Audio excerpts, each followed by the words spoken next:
চাঁদপুরের চাষিদের কপালে চিন্তার ভাঁজ।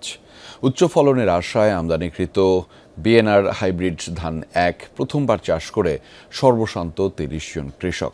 ফসল ঘরে তোলার নির্ধারিত সময়ের চেয়ে ১.৫ মাস পেরিয়ে গেলেও মাঠ জুড়ে কাঁচা ধান গাছ। দাবি দ্রুততম সময়ে দেয়া হোক ক্ষতিপূরণ। ফোটানোর ঝামেলা ছাড়াই নিরাপদ পানির জন্য ঘরে আনুন পিওরিট। কল করুন 16627।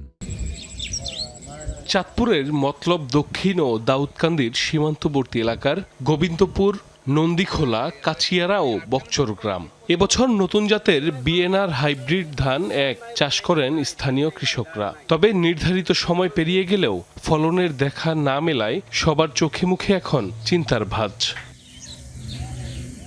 কৃষকদের অভিযোগ, স্থানীয় এক ডিলারের কাছ থেকে প্রতি কেজি বীজ ধান ৫৫০ টাকা দরে কেনার পর বীজতলা তৈরি করেন তারা। পরে গেল ফাল্গুনে চারা রোপণ করা হয়। ৫ মাস হয়ে গেলেও আসেনি ধানের ছড়া। কোথাও কোথাও এলেও সবই চিটা। যে করে ছড়া এসে যাই দুই একটা আসছে, সবগুলা চিটা। আমরা কৃষকের ছেলে, আমরা এখন কি করে খাবো? লগের ক্ষেত্রে ধান বাড়ে গেছে, বাইকে দাইয়া রয়ে গেছে, আমরা নিরুপায় হয়ে বসে। ৬ একর জমি করছি, ১ পয়সার ফলন আমি পাই নাই। ফলন না আসায় অনেকেই ধান গাছ কেটে গবাদি পশুকে খাওয়াচ্ছেন। এমন পরিস্থিতিতে অর্থ ও খাদ্য সংকটে পড়েছে ভুক্তভোগী কৃষি পরিবারগুলো। দ্রুত সময়ের মধ্যে শতভাগ ক্ষতিপূরণ দাবি তাদের। সবগুলি কৃষক এই অবস্থা হইতাছে, আর প্রত্যেকটা কৃষকের মনে করতে মাথায় হাত, একটা ধানও কেউ বাদ দিতে পারে না। কৃষি অফিসার থেকে কোনো লোক আসে নাই, কোনো কোম্পানিতে লোক আসে নাই, তাই ভেবে আমরা খুব হতাশাগ্রস্ত।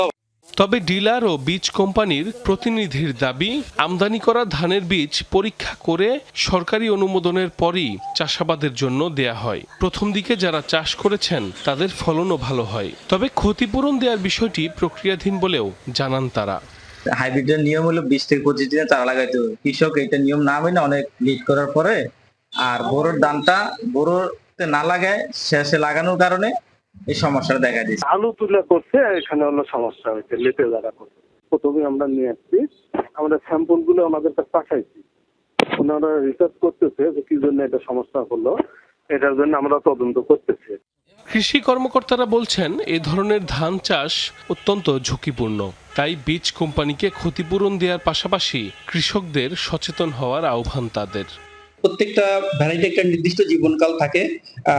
এখন আর এই ধানে ফ্লাওয়ারিং আসা সম্ভব না। আমরা সংশ্লিষ্ট ডিলারের মাধ্যমে এই বায়ার কোম্পানির প্রতিনিধিদের সাথে কথা বলেছি, তাদেরকে এই বিষয়টা অবগত করেছি। বায়ার কোম্পানির প্রতিনিধি এখানে এসেছেন, ভিজিট করেছেন সেভারাল টাইমস, এবং তারা কৃষকদেরকে আশ্বস্ত করেছেন যে আপনাদেরকে যত ক্ষতি হয়েছে আমরা একটা অংশ ক্ষতিপূরণ আপনাদেরকে দিব। বেশি ফলনের আশায় প্রায় ৪০ একর জমিতে বিএনআর হাইব্রিড ধান এক জাতের ফসল আবাদ করেন চাষিরা। সাইফ আহমেদ, যমুনা নিউজ।